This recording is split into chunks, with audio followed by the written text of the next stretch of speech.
Mari kita berdoa. Seperti pujian yang kami nyanyikan Tuhan, demikianlah hati kami datang kepadamu dengan satu kerinduan dan satu pengharapan bahwa Tuhan pasti akan memuaskan kami dari segala dahaga yang ada di jiwa kami. Biarlah kami seperti rusa yang rindu aliran sungai untuk terus diperlengkapi dan terus dipuaskan melalui firman Tuhan yang akan meneguhkan kami, yang akan menguatkan kami, dan kiranya Tuhanlah yang hari ini boleh berbicara kepada setiap kami. Tuhan juga yang tolong hamba-Mu yang hanyalah alat yang Kau pakai, agar kiranya melalui hamba-Mu firman Tuhan ini boleh sama-sama kami pelajari dengan baik, terlebih lagi kami bisa melakukannya di dalam kehidupan kami. Berikanlah kerendahan hati kepada setiap kami untuk dapat dibentuk, untuk dapat diperlengkapi melalui kebenaran firman-Mu, dan kami sungguh menyerahkan waktu ini ke dalam tangan kasih-Mu, dan kami percaya Tuhan akan berotoritas dalam setiap kami. Demi Kristus Yesus kami sudah berdoa dan mengucap syukur, dan kami siap untuk mendengarkan firman Tuhan. Amin. Selamat pagi Bapak Ibu yang dikasihi Tuhan. Apa kabar hari ini? Luar biasa. Saya bersyukur kalau kita bisa bertemu dan melihat Bapak Ibu dalam keadaan yang sehat dan bersuka cita untuk beribadah kepada Tuhan pada hari ini. Bapak Ibu Saudara, kita akan sama-sama melihat firman Tuhan yang pada hari ini bertemakan yang haus dipuaskan. Bapak Ibu, tidak akan panjang ayat yang akan saya bagikan kepada kita semua pada hari ini. Kita akan buka bagian firman Tuhan yang akan menjadi dasar atau landasan kita berbicara tentang tema kita pada hari ini. Mari kita buka bersama bagian firman Tuhan dari Matius 5 ayat 6. Ini adalah ayat yang familiar ya buat kita ya. Mungkin sering menjadi bacaan-bacaan khusus kita. Mari kita sama-sama buka Matius 5 ayat 6. Karena ayatnya hanya satu, kita baca sama-sama ya Bapak Ibu. Matius 5 ayat 6, kita baca 3, 2, 1. Berbahagialah orang yang lapar dan haus akan kebenaran, karena mereka akan dipuaskan. Sekali lagi kita baca sama-sama. Matius 5 ayat 6, 3, 2, 1.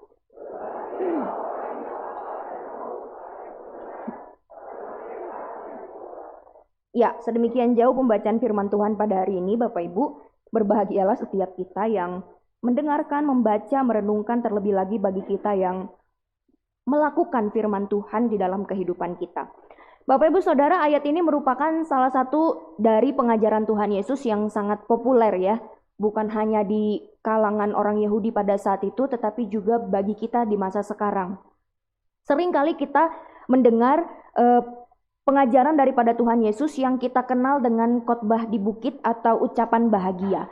Jadi kalau kita lihat pasal 5 itu secara keseluruhan itu adalah ucapan bahagia menurut Tuhan Yesus. Kita sudah pernah bahas secara keseluruhan di persekutuan doa. Bapak Ibu mungkin kalau ada waktu bisa dengar rekamannya ada di YouTube ya.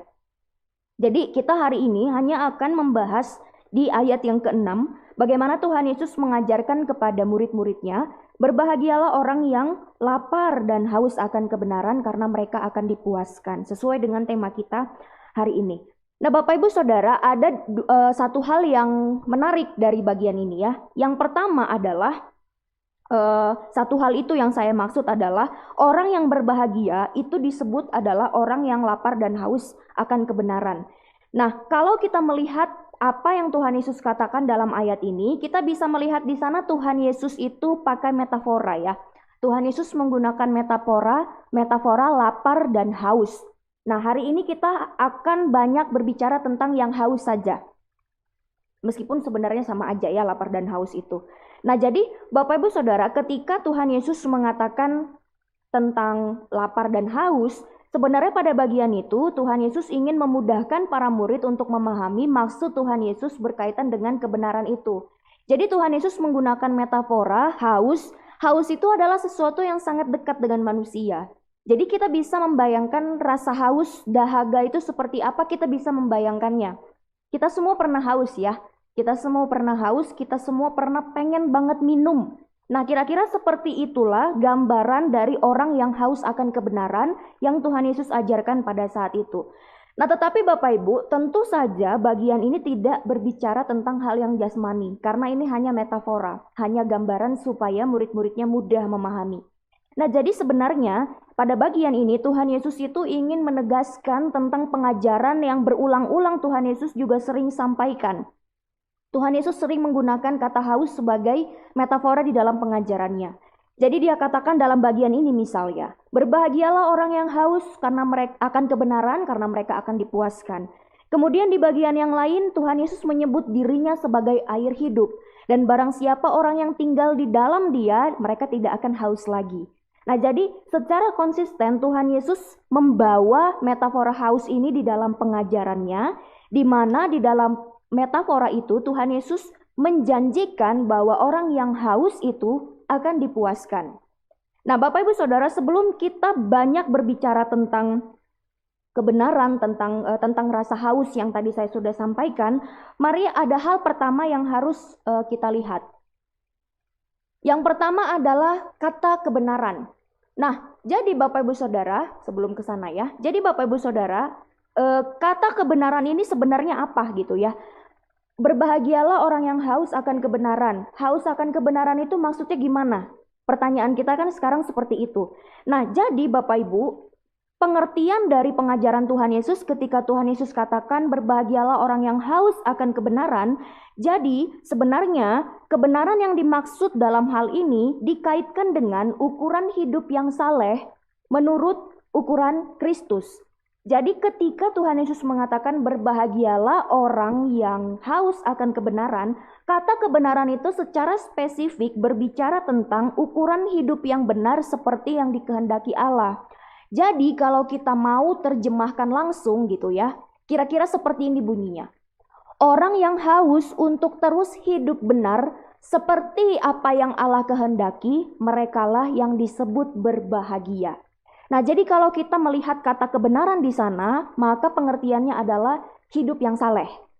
Nah, jadi clear dulu di situ. Jadi setiap kali kita nanti akan berbicara tentang kebenaran, haus akan kebenaran, kebenaran yang seperti apa, itu bukan hanya berhenti pada pemberitaan firman, pembacaan secara pribadi, penghafalan ayat, tidak hanya berhenti di sana. Tetapi kebenaran yang sejati yang Kristus maksudkan pada bagian ini adalah kehidupan yang saleh. Jadi orang yang berbahagia itu adalah mereka yang haus untuk terus hidup saleh. Haus untuk terus hidup benar sesuai dengan kehendak Allah itu. Nah, Bapak Ibu Saudara, sebenarnya kata berbahagialah ini memiliki padanan kata yaitu diberkatilah. Jadi sebenarnya kalau kita mau bilang diberkatilah orang yang lapar dan haus akan kebenaran karena mereka akan dipuaskan, itu juga tidak salah ya, karena itu sama maknanya. Berbahagia di sini itu artinya diberkatilah. Nah, Bapak Ibu Saudara, kenapa saya singgung bagian ini? Karena ini cukup penting untuk kita memahami metafora nanti ya. Jadi ketika Tuhan Yesus mengatakan berbahagialah, ketika Tuhan Yesus mengatakan diberkatilah, maka dalam bagian ini kita bisa melihat bagaimana Tuhan Yesus hadir sebagai pribadi yang berotoritas untuk memberkati umatnya. Jadi ketika Tuhan Yesus mengatakan diberkatilah kamu yang lapar dan haus akan kebenaran, akan hidup yang saleh, maka Kristus sedang menunjukkan dirinya sebagai pribadi yang berotoritas untuk memberkati kita, dan bukan hanya memberkati tetapi mencurahkan berkatnya kepada manusia. Nah, jadi Tuhan Yesus berdiri sebagai pribadi yang paling berkuasa untuk memberkati murid-muridnya, termasuk kita di masa sekarang. Nah, jadi Bapak Ibu Saudara, dari sini kita bisa memahami bahwa hanya Yesuslah yang mampu mencurahkan berkat-berkat rohani kepada kita maupun berkat-berkat jasmani. Tetapi lebih daripada itu, bagian ini sebenarnya sedang menekankan bahwa berkat yang telah tercurah bagi kita sebagai berkat terbesar itu sudah diberikan, yaitu kehidupan yang kekal. Jadi di bagian ini ketika Kristus mengatakan berbahagialah, ketika Yesus mengatakan diberkatilah, maka itu berbicara tentang hal-hal yang rohani. Kenapa berbicara tentang hal-hal yang rohani? Karena haus akan kebenarannya pun adalah yang bersifat rohani. Nanti kita akan lihat lebih jauh bagian ini. Nah, jadi Bapak Ibu Saudara, tentu bagian ini perlu kita tegaskan bersama, kita garis bawahi bahwa ketika Tuhan Yesus mengatakan berbahagialah, maksud dari berbahagialah itu adalah di mana kehidupan Kristiani kita, kehidupan yang kita mau berbahagia itu mengikuti kebahagiaan yang sesuai dengan dasar-dasar yang diajarkan oleh Kristus. Jadi tidak sama dengan kebahagiaan yang ada di dunia ini, yang mungkin bersifat materi, mudah usang, dapat rapuh, hancur, hilang, dan lain sebagainya. Nah, kebahagiaan yang Tuhan Yesus maksudkan, kebahagiaan yang Tuhan Yesus janjikan akan kita peroleh, itu adalah kebahagiaan yang bersifat kekal, karena itu bersifat rohani. Dan karena itu bersifat rohani dan kekal, hanya Kristus yang bisa kasih. Nah, Bapak Ibu Saudara, kita tahu bahwa kebenaran itu adalah kehidupan yang saleh. Dan di dalam ucapan bahagia, Tuhan Yesus mengajarkan orang yang haus untuk hidup saleh, merekalah yang disebut berbahagia atau diberkati. Nah, sekarang kita akan memahami bersama apa maksud dari metafora haus yang Tuhan Yesus sampaikan di dalam pengajarannya ini. Kenapa harus haus gitu ya? Kenapa enggak lapar aja cukup gitu ya, nggak usah pakai kata haus. Kenapa? Nah, kita bakal melihat beberapa hal. Ada 3 hal yang saya garis bawahi yang memudahkan kita untuk memahami metafora haus dalam bagian ini. Nah, yang pertama adalah ketika Tuhan Yesus mengatakan berbahagialah orang yang haus akan kebenaran, haus yang dimaksud itu adalah seseorang ini yang haus ini, dia memiliki hasrat yang kuat. Jadi haus dalam bagian ini digambarkan seperti seseorang yang sangat haus dan dia pengen minum banget gitu. Sangat ingin minum. Dan hasratnya itu pokoknya waktu itu pengen minum aja karena dia sedang sangat haus. Nah, Bapak Ibu Saudara, perlu kita pahami dalam bagian ini Tuhan Yesus tidak hanya mengatakan bahwa ini hanyalah perasaan pengen makan atau perasaan pengen minum saja, bukan. Tetapi kondisi yang Tuhan Yesus gambarkan pada saat itu adalah kondisi yang sangat haus dan benar-benar haus. Jadi bukan hanya sekedar mungkin sekarang kita pengen minum gitu ya, pengen minum, oh nggak ada minum ya, nggak boleh minum saya. Saya pengen minum misalnya, habis saya minum mungkin sedikit aja hanya untuk membasahi lidah saya cukup. Nah, kondisi haus yang Tuhan Yesus ajarkan di sini bukan seperti itu, tetapi sangat haus. Kapan kita sangat haus? Mungkin waktu puasa, misalnya Bapak Ibu puasa, seharian misalnya tidak makan dan tidak minum, sangat haus ya. Kalau sedikit air itu tidak cukup. Nah, kira-kira kondisi haus seperti itulah yang Tuhan Yesus gambarkan pada bagian ini, di mana haus yang dimaksud itu adalah hasrat yang sangat kuat dalam kondisi haus, sangat haus dan benar-benar haus. Nah, Bapak Ibu Saudara, orang yang sangat haus akan kebenaran inilah yang disebut berbahagia menurut Yesus. Artinya orang yang berhasrat untuk hidup saleh. Mereka yang sangat bergairah, sangat pengen hidup saleh. Bukan hanya sekedar, ya saya mau hidup saleh deh, belajar hidup saleh. Bukan, tetapi benar-benar punya hasrat yang besar sampai tidak tertahankan lagi untuk hidup saleh. Nah, itu yang Tuhan Yesus maksudkan dalam bagian ini. Nah, pertanyaannya bagi kita sekarang adalah Bapak Ibu, apakah kita punya hasrat yang kuat untuk hidup saleh? Apakah kita punya keinginan yang tidak tertahankan sehingga kalau kita melakukan dosa, kita nggak tahan? Apakah hasrat itu sudah benar-benar ada di dalam hidup kita untuk hidup saleh? Apakah hidup saleh itu sudah seperti kehausan dan dahaga yang tidak tertahankan lagi dalam hidup kita? Atau ternyata hidup saleh hanya sesuatu yang biasa dan tidak menjadi hasrat besar kita sebagai murid-murid Kristus?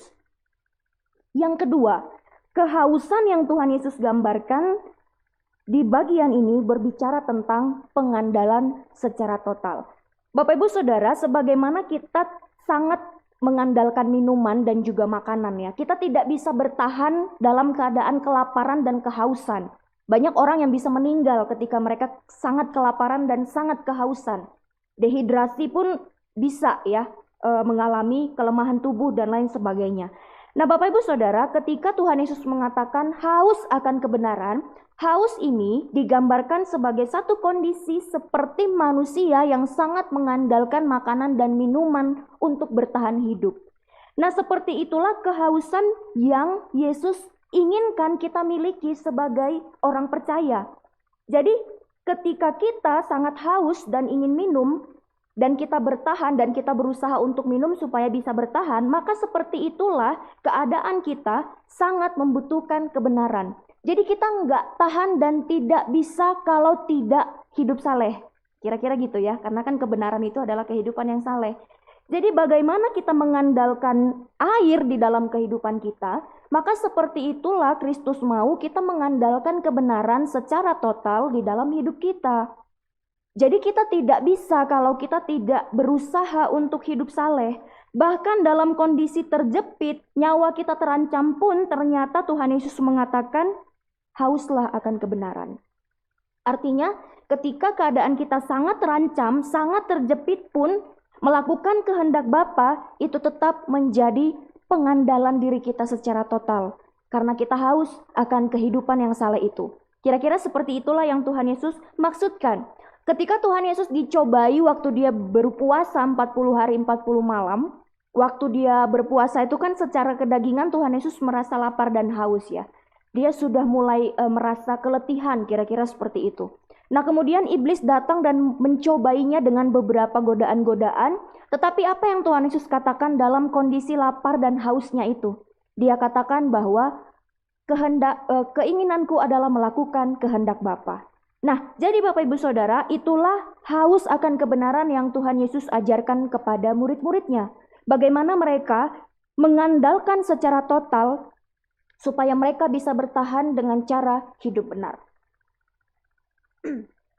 Yang ketiga adalah metafora lapar dan juga haus dalam bagian ini berbicara tentang proses yang terjadi terus-menerus. Nah, Bapak Ibu Saudara, kalau kita ingat gitu ya, dalam keseharian kita merasa lapar dan haus. Lalu kemudian misalnya kita memutuskan untuk makan. Apakah ketika kita makan, terus kita minum, lapar dan hausnya itu berhenti selama-lamanya? Tidak ya, besoknya kita akan mengulangi hal yang sama. Nah, jadi seperti itulah kondisi haus akan kebenaran yang Kristus maksudkan. Jadi tidak berhenti ketika kita mungkin mendapatkan kepuasan, tetapi justru kita semakin hari semakin terus berhasrat untuk melakukan kebenaran.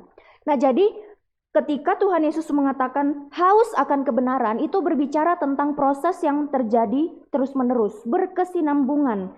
Nah, jadi Bapak Ibu, ketika kita memahami bagaimana orang yang haus akan kebenaran, maka kita bisa memahami bahwa haus akan kebenaran itu artinya proses yang terjadi terus-menerus. Sampai kapan? Ya sampai kita mati. Artinya selama kita hidup, kita masih terus haus akan kebenaran. Bahkan harus terus haus akan kebenaran. Sebagaimana kita haus akan air dan lapar akan makanan, nah seperti itulah kita harus terus-menerus lapar dan haus akan kebenaran, akan hidup yang saleh.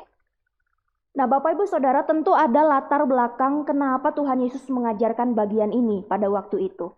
Nah, jadi pada saat itu ketika Tuhan Yesus mengajarkan hal ini, Tuhan Yesus mau mengingatkan kepada murid-muridnya bahwa pada saat itu yang fenomenanya gitu ya, fenomenanya yang terjadi adalah orang-orang Farisi dan ahli Taurat, mereka ternyata dalam kehidupannya merasa diri mereka sudah penuh dengan kebenaran. Nah, mereka mengukur kecukupan akan kebenaran itu dengan standar mereka, bahwa mereka telah melakukan ritual-ritual agama, mereka sudah melakukan ibadah-ibadah tanpa terlewat satupun. Sudah dilakukan secara detail, mungkin kalau ada checklistnya, nggak ada kolom yang tidak terchecklist. Jadi ukuran daripada kecukupan akan kebenaran itu, orang-orang Farisi dan ahli Taurat ukur berdasarkan itu. Bahwa kami sudah beribadah dengan tepat, kami sudah mengikuti ritual-ritual dengan tepat, kostum kami pun sudah tepat, tidak ada yang terlewat, segala kurban sudah kami berikan, semuanya tepat, tidak ada yang terlewat. Nah, itulah yang membuat mereka menganggap diri mereka sudah cukup benar. Yang kedua, hal yang paling mendasar adalah karena status mereka sebagai keturunan Abraham. Jadi ahli-ahli Taurat dan orang Farisi ini merasa bahwa mereka adalah keturunan Abraham, mereka menerima janji daripada Allah, dan kemudian mereka merasa aman. Karena kami adalah keturunan Abraham yang menerima janji itu. Nah, jadi selain mereka membanggakan ritual keagamaan mereka, mereka juga ternyata merasa aman dan merasa cukup benar atas status mereka sebagai keturunan Abraham. Sehingga yang terjadi adalah mereka merasa mereka tidak lagi butuh kebenaran. Jadi tidak heran kenapa di setiap pengajaran Tuhan Yesus, ahli-ahli Taurat itu menolak. Di setiap pengajaran-pengajaran Tuhan Yesus, ahli-ahli Taurat itu justru iri hati dan mau menghancurkan Tuhan Yesus, mau membunuh Tuhan Yesus kalau mereka bisa.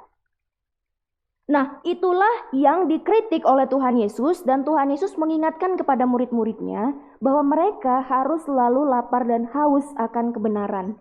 Nah, permasalahannya adalah pada bagian ini Bapak Ibu, orang-orang Farisi dan ahli-ahli Taurat itu merasa mereka sudah benar. Makanya mereka menganggap orang di luar keturunan Abraham itu adalah seorang orang yang kafir, orang yang tidak benar, orang yang tidak layak, dan lain sebagainya. Nah, kondisi inilah yang terjadi pada saat itu. Sehingga Tuhan Yesus mengingatkan kepada murid-muridnya bahwa mereka harus menjadi orang yang haus akan kebenaran dan jangan sampai menganggap bahwa diri mereka sudah cukup benar. Nah, Bapak Ibu Saudara, hal yang paling berbahaya sebenarnya adalah ketika kita merasa sudah cukup benar dan cukup akan kebenaran. Apa bedanya? Bukankah kita semua orang yang dibenarkan? Kan kita orang yang dibenarkan, terus kenapa kita masih merasa salah? Jadi ya pertanyaannya gitu ya. Katanya kita sudah dibenarkan, bahkan kita disebut orang-orang kudus, orang-orang terpilih, orang-orang benar. Jadi bagaimana maksud Tuhan Yesus pada bagian ini sehingga menganggap bahwa apa yang dilakukan orang Farisi itu adalah satu hal yang tidak benar? Maksudnya seperti apa? Bapak Ibu Saudara, memang betul bahwa kita adalah orang-orang yang dibenarkan, tetapi bukan berarti kita tidak lagi butuh kebenaran. Nah, yang Tuhan Yesus koreksi pada bagian itu terhadap orang-orang Farisi adalah karena mereka itu merasa tidak lagi butuh kebenaran, sehingga mereka menganggap mereka benar dan orang lain itulah yang paling berdosa. Nah, itu yang salah. Kalau misalnya kita berkata bahwa kebenaran itu diberikan oleh Kristus di dalam penebusannya dan lain sebagainya, betul sekali. Itulah sukacita kita bahwa kita adalah orang-orang yang telah dibenarkan. Tetapi dalam 1 Yohanes 1 ayat 8 kita perlu mengingat bahwa pada bagian ini dikatakan, jika kita berkata bahwa kita tidak berdosa, kita menipu diri kita sendiri dan kebenaran tidak akan ada di dalam kita. Nah, meskipun memang betul iman kita mempercayai bahwa kita dibenarkan di dalam Yesus, tetapi semakin dalam kita sebenarnya memahami kebenaran yang telah dinyatakan kepada kita, justru semakin kita menyadari betapa berdosanya kita. Harusnya gitu ya, makin kita menyadari betapa besarnya pengorbanan Kristus yang telah membenarkan kita, harusnya semakin kita menyadari betapa berdosanya kita. Tetapi tidak demikian yang dilakukan oleh orang-orang Farisi. Mereka merasa status mereka, kegiatan agama mereka adalah kebenaran satu-satunya, dan orang lain yang tidak seperti mereka adalah orang berdosa. Nah, inilah bagian yang harus kita ingat. Orang yang mengaku berdosa, orang yang mengaku memang dia adalah orang yang tidak sempurna, merekalah yang mendapat pengampunan dosa. Nah, di bagian ini kita bisa lihat ya, 1 Yohanes 1 ayat 8 dikatakan bahwa kalau kita berkata kita tidak berdosa, kita menipu diri kita sendiri. Dan kalau kita lihat di ayat yang ke-9 dalam bagian ini, kita bisa menangkap satu penghiburan yang sejati bahwa ketika kita mengaku dosa, maka Allah akan menjauhkan kita dari segala kejahatan. Artinya ketika kita mengaku bahwa kita berdosa, ada pengampunan bukan? Ada pengampunan yang diberikan dan dinyatakan oleh Allah di dalam Yesus Kristus. Nah, jadi bukan berarti iya aku orang berdosa, aku memang malang, aku memang bagaimanalah mengasihani diri sendiri dan lain sebagainya. Bukan seperti itu yang dimaksudkan. Tetapi ketika kita menyadari keberdosaan kita dihiburkan akan satu pengampunan yang dinyatakan oleh Kristus di dalam pengorbanannya di kayu salib, dan itulah yang kita terima sebagai orang-orang percaya. Sehingga karena pengampunan Kristus itulah maka kita disebut orang-orang benar, orang-orang yang dibenarkan, orang-orang yang dikuduskan. Nah, berbeda dengan apa yang ahli-ahli Taurat pahami, bagi mereka kebenaran yang mereka dapatkan itu karena perbuatan-perbuatan mereka melalui ritual-ritual agama. Sedangkan bagi kita, bagi yang Yesus ajarkan kepada murid-muridnya, kebenaran yang dinyatakan kepada murid-muridnya itu adalah kasih karunia. Nah, jadi Tuhan Yesus tidak mau murid-muridnya sampai menganggap bahwa mereka tidak lagi perlu kebenaran meskipun mereka sudah dibenarkan, kira-kira seperti itu. Nah, Bapak Ibu Saudara, namun yang perlu kita pahami dalam bagian ini adalah kebenaran yang dimaksudkan Tuhan Yesus itu tidak semata-mata berbicara tentang perbuatan saja. Tadi saya sudah sampaikan juga bagian ini. Nah, jadi kalau kita lihat dalam pengajaran Tuhan Yesus dari Matius 5 ayat 6 tadi, memang lapar dan haus akan kebenaran itu pasti melibatkan perbuatan. Pasti melibatkan perbuatan kita. Tetapi yang terpenting adalah dalam bagian ini kita harus memahami bahwa penekanan pada metafora lapar dan haus ini sebenarnya terletak pada hasrat kita. Yang tadi di awal ya, pengertian haus itu adalah hasrat yang kuat. Nah, jadi sebenarnya penekanan pada metafora haus ini terletak pada hasrat. Yang artinya adalah kalau dulu kehendak kita dikuasai oleh dosa, maka sekarang hasrat kita adalah melakukan kehendak Allah. Di situ bedanya. Jadi memang ini adalah anugerah Allah, tetapi ini melibatkan perbuatan. Memang ini melibatkan perbuatan, tetapi ini adalah anugerah Allah. Jadi hasrat kita yang diubahkan. Haus akan kebenaran itu artinya adalah kita mau terus-menerus untuk melakukan kehendak Allah di dalam kebenarannya. Nah, itulah yang membedakan kita dengan orang-orang yang belum percaya. Bapak Ibu, seorang teolog reformasi bernama John Murray pernah berkata, di dalam diri orang yang belum percaya itu terdapat reigning sin. Nah, reigning sin ini apa? Jadi reigning sin ini artinya adalah dosa yang memerintah sehingga membuat seseorang itu menikmati dosa dan berkubang di dalam dosa. Nah, sementara orang yang sudah percaya, mereka punya yang namanya surviving sin. Apa itu surviving sin? Nah, surviving sin ini adalah satu kondisi di mana orang percaya itu memiliki kegelisahan dan kondisi konflik dalam jiwa mereka ketika mereka melakukan dosa. Beda ya. Jadi ternyata kita itu sebenarnya ketika beriman kepada Kristus, kita punya surviving sin. Kita punya Roh Kudus yang akan menggerakkan kita, yang akan kasih tahu kalau kita melakukan dosa, sehingga kita digerakkan untuk minta ampun kepada Tuhan. Nah, jadi kondisi ini adalah kondisi yang menandakan bahwa sebenarnya orang yang sudah benar-benar percaya dan beriman kepada Kristus, mereka tidak akan tahan ketika melakukan dosa. Dan dari kondisi inilah maka muncul hasrat yang haus akan kehidupan yang saleh. Nah, Bapak Ibu Saudara, ketika bagian ini ya sudah dikatakan, berbicara tentang orang yang sudah percaya dan orang yang belum percaya yang memiliki perbedaan terhadap dosa, sehingga yang dikejar itu juga pasti berbeda. Kalau orang yang belum percaya, yang mereka kejar adalah ya segala hal-hal yang dikendalikan oleh dosa. Misalnya harta duniawi, kesenangan duniawi, dan lain sebagainya. Tetapi bagi orang-orang yang memiliki surviving sin, mereka akan memiliki hasrat yang berbeda, yaitu untuk melakukan kehendak Allah di dalam kehidupan mereka. Nah, Bapak Ibu Saudara, satu penghiburan besar bagi kita adalah janji yang Tuhan berikan kepada kita bahwa orang yang haus akan kebenaran, mereka itu semua akan dipuaskan. Nah, nanti kita akan lihat bagian ini. Kita akan bahas dulu bagian ini ya Bapak Ibu. Tadi saya sudah singgung bagaimana orang yang belum percaya itu memiliki reigning sin dan orang yang sudah percaya itu memiliki yang namanya surviving sin. Nah, tetapi permasalahannya adalah kita seringkali kalah dengan dosa. Kenapa kita sering kalah dengan dosa? Ya karena itu tadi, karena ternyata seringkali kita tidak punya hasrat atau tidak punya kehausan untuk melakukan kebenaran. Nah, sebenarnya ini yang menjadi kelemahan kita sehingga kita sangat berpotensi untuk terus-menerus jatuh ke dalam dosa. Kita kalah dengan kuasa dosa karena kita nggak punya hasrat untuk melakukan kebenaran. Kita nggak punya rasa haus yang besar untuk melakukan kebenaran. Bahkan kadangkala kita tidak benar-benar menginginkan kehidupan saleh di dalam Kristus. Ada begitu banyak orang yang cukup puas ketika mereka mengatakan bahwa mereka adalah Kristen, sudah percaya, sudah menerima Injil. Tetapi mereka tidak hidup di dalam Injil itu.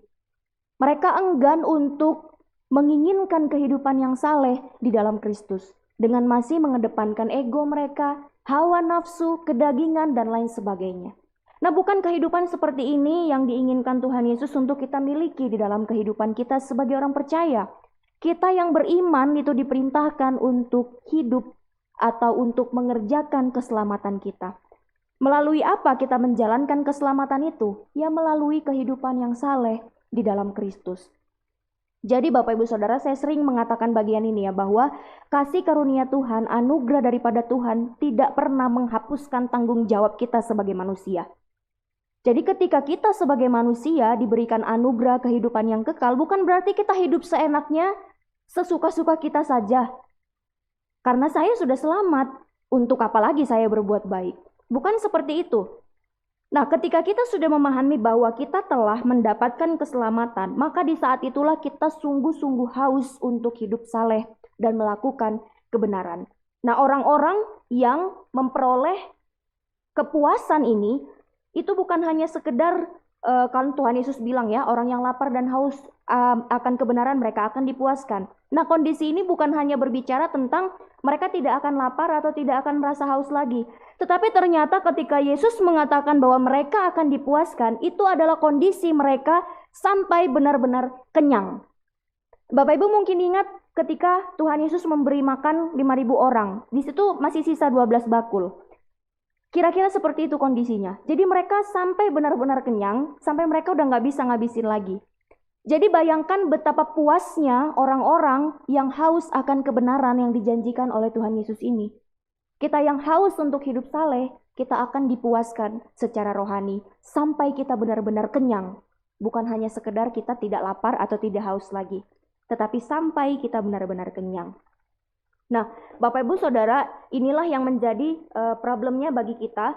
Bagaimana tantangan kita sebagai orang percaya yang mau berusaha untuk terus hidup benar dan saleh itu adalah seringkali kita kalah dengan dosa. Oleh sebab itu adalah hal yang sangat penting bagi kita untuk terus menyadari dan untuk terus memahami bagaimana kita harus punya rasa haus akan kebenaran.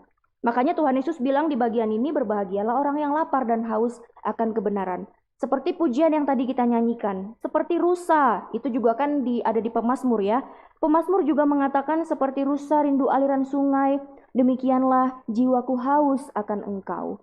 Nah, jadi Bapak Ibu Saudara, haus ini memang dipuaskan oleh Kristus. Bahkan sangat dipuaskan sampai kita benar-benar kenyang. Tetapi sebenarnya kepuasan ini harus terus-menerus dengan sengaja kita miliki. Kita mau terus-menerus dengan sengaja hidup saleh di dalam Kristus. Pertanyaannya sekarang adalah bagaimana caranya? Saya mau hidup dengan rasa haus akan kebenaran, mau hidup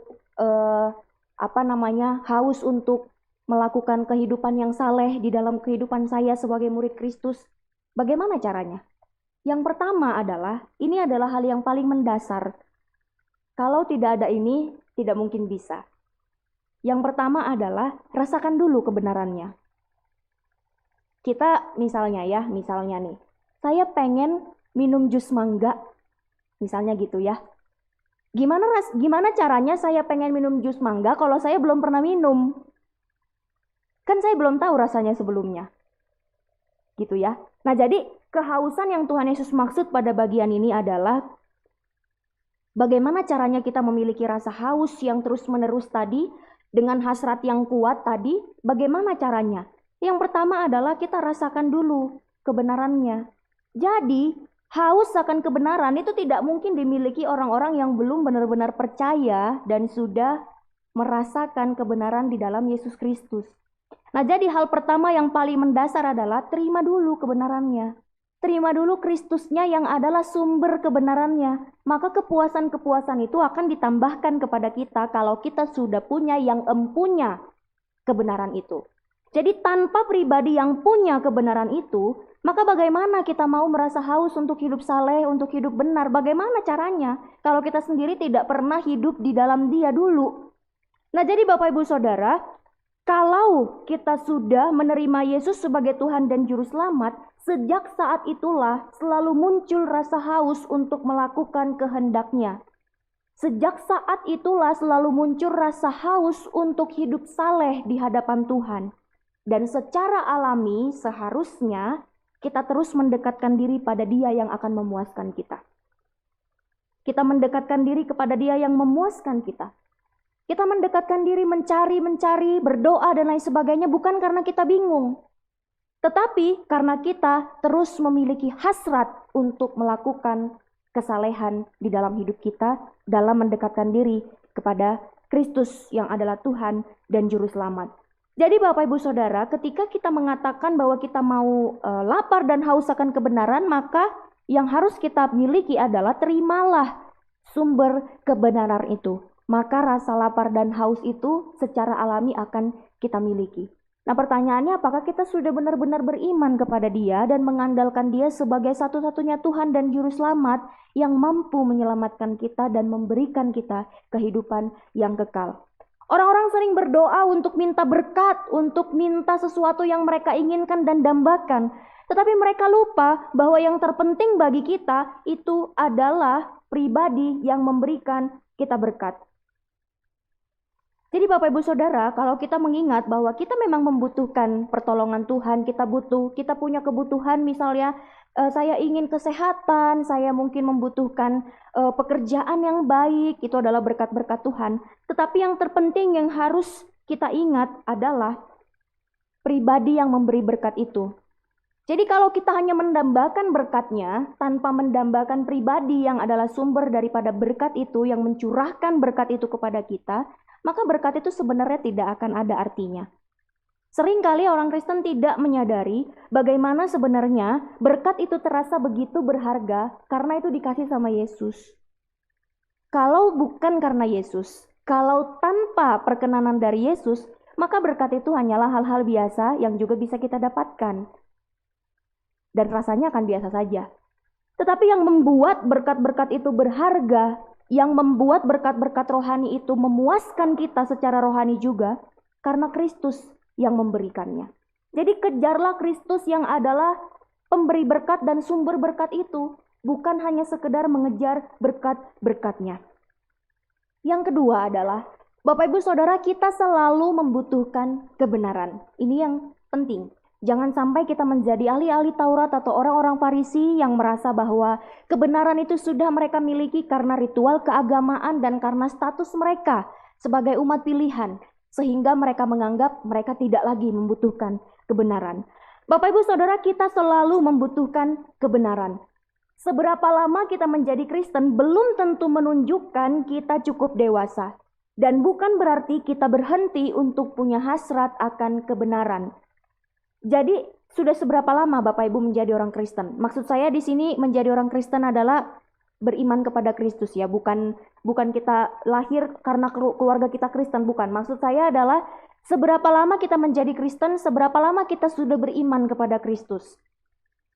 40 tahun, 50 tahun, 30 tahun, 20 tahun.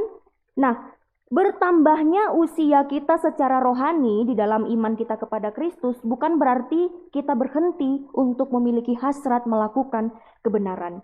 Nah, jadi Bapak Ibu, kenapa kita harus terus-menerus haus akan kebenaran dan punya hasrat yang kuat untuk hidup saleh? Karena kebenaran itu tidak tergantung pada kita. Kalau kebenaran itu tergantung pada kita, mungkin kita mudah bilang, saya sudah cukup lah. Saya sudah pelayanan, saya sudah menjadi aktivis, saya sudah menjadi majelis, saya sudah menjadi hamba Tuhan, saya sudah memimpin pujian, saya sudah jadi singer, saya sudah pelayanan kemana-mana, saya sudah memenangkan banyak jiwa di mana-mana, maka sudah cukup. Tetapi kebenaran itu tergantung kepada Kristus. Jadi kebenaran bukan tergantung pada kita, tetapi kebenaran itu tergantung pada Kristus. Jadi jangan sampai kita merasa cukup benar sehingga tanpa sadar kita sedang menempatkan diri kita pada satu keadaan kita tidak butuh lagi kebenaran. Jadi sebagai orang Kristen yang sejati, berapapun usia kita, sebanyak waktu yang Tuhan berikan kesempatan kepada kita, maka sebanyak itulah kita terus haus untuk hidup saleh di hadapan Tuhan. Sampai pada akhirnya kita benar-benar mirip Kristus. Dan yang ketiga adalah, biarkanlah diri kita dengan sengaja terus-menerus haus akan kebenaran. Biarkan diri kita dengan sengaja terus-menerus haus akan kehidupan yang saleh, karena memang kita tidak pernah cukup saleh di dalam kehidupan kita. Jadi marilah kita dengan sengaja haus untuk hidup saleh di hadapan Tuhan, kita haus untuk hidup benar, kita haus menjadi saksi Tuhan, dan hasrat itu dengan sengaja kita miliki di dalam kehidupan kita. Artinya dengan sengaja kita sadar untuk mau terus hidup saleh di hadapan Tuhan, sampai pada akhirnya kita benar-benar mirip Kristus. Dan janjinya kepada kita semua akan dipuaskan. Kita semua akan dipuaskan. Kita yang tidak benar dipuaskan melalui pembenaran dari Kristus. Kita yang berdosa dipuaskan melalui pengampunan yang diberikan oleh Kristus. Janjinya kepada setiap kita adalah kita akan dipuaskan. Bapak Ibu Saudara, hal-hal yang bersifat rohani, kebutuhan yang bersifat rohani itu hanya bisa dipenuhi dengan hal-hal yang rohani juga. Jadi tidak heran kenapa Tuhan Yesus mengatakan bahwa orang yang haus akan kebenaran itu berbicara tentang hal-hal yang rohani, dan mereka juga akan dipuaskan melalui hal-hal yang rohani juga. Banyak sekali saya sering sharing ya sama teman-teman saya, misalnya ada orang yang dihianati oleh orang yang mereka kasihi. Kita patah hati gitu ya ceritanya. Kita patah hati, kita dihianati, lalu kemudian kita mau healing. Weh, siapa yang suka healing? Healing lagi populer ya belakangan ini. Lalu kemudian kita memutuskan untuk healing karena kita sedang patah hati. Apakah patah hatinya sembuh? Faktanya tidak. Kenapa? Karena itu tidak menyelesaikan masalah yang sebenarnya. Dalam konseling Kristen kita tuh punya satu kata kunci. Kata kuncinya itu adalah akar masalah.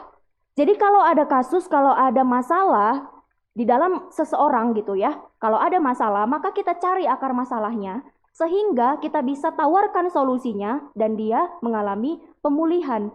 Nah, jadi kalau kita bermasalah secara bukan jasmani, maka kesembuhannya ya bukan hal-hal jasmani. Karena kebutuhan kita bukan itu sebenarnya. Oke, mungkin kita merasa rileks ketika kita healing, tetapi ketika kita kembali ke kehidupan kita yang awal, pasti stresnya datang lagi. Karena masalahnya tidak pernah benar-benar selesai. Jadi Bapak Ibu Saudara, marilah kita peka terhadap hal ini, bahwa kebutuhan kita secara rohani itu hanya bisa dipuaskan melalui hal-hal yang rohani. Apa yang menjadi kebutuhan dasar kita sebagai pribadi-pribadi pada saat ini? Kita butuh pengakuan? Kita butuh pembenaran? Kita butuh pujian? Itu semua tidak akan cukup ketika mungkin kita memiliki popularitas, ketika kita mungkin punya jabatan, ketika kita mungkin punya keluarga yang lengkap. Itu tidak akan pernah cukup puas tanpa kepuasan yang diberikan oleh Kristus terlebih dahulu kepada kita. Orang-orang yang butuh pengakuan meskipun mereka diakui oleh semua orang tetap nggak akan puas. Pengakuan yang mereka dambakan itu bisa dipuaskan ketika Kristus mengatakan bahwa dia berharga sebagaimana dia ada. Bahkan Kristus menebus kita, mengasihi kita, berkorban bagi kita ketika kita masih berdosa. Jadi Bapak Ibu Saudara, kebutuhan tentang hal-hal yang rohani, bersifat rohani itu hanya bisa dipuaskan melalui hal-hal rohani. Demikianlah keberadaan kita sebagai orang-orang yang mau terus haus akan kehidupan yang saleh, dan janji Tuhan adalah kita akan dipuaskan. Dipuaskan melalui hal-hal yang bersifat rohani juga. Jadi Bapak Ibu Saudara, marilah kita dengan sengaja terus-menerus haus akan kebenaran, terus-menerus dengan sengaja haus untuk melakukan kehendaknya di dalam kehidupan kita. Dan dia berjanji, kita yang sangat haus akan mendapat kepuasan sampai benar-benar kenyang. Kepuasan yang kita dapatkan adalah pengampunan yang sejati, hingga pada akhirnya kita mengalami pertumbuhan menuju spiritualitas yang sejati, yang semakin hari semakin mirip Kristus. Jadi marilah sekeluarnya kita dari ruangan ini, marilah kita mau punya hasrat yang kuat untuk hidup saleh. Kita mau dengan sengaja haus akan kehidupan yang saleh, mau terus berupaya untuk hidup saleh, mau terus berupaya untuk melakukan kebenaran di dalam kehidupan kita. Maka kita akan mendapat kepuasan. Sebagai penutup saya akan membacakan bagian firman Tuhan bagi kita dari Yohanes 4 ayat 14. Tetapi siapa yang minum air yang akan kuberikan kepadanya, ia tidak akan haus untuk selama-lamanya. Sebaliknya, air yang akan kuberikan kepadanya akan menjadi mata air di dalam dirinya yang terus-menerus memancar sampai pada hidup yang kekal. Mari kita baca bagian ini bersama-sama.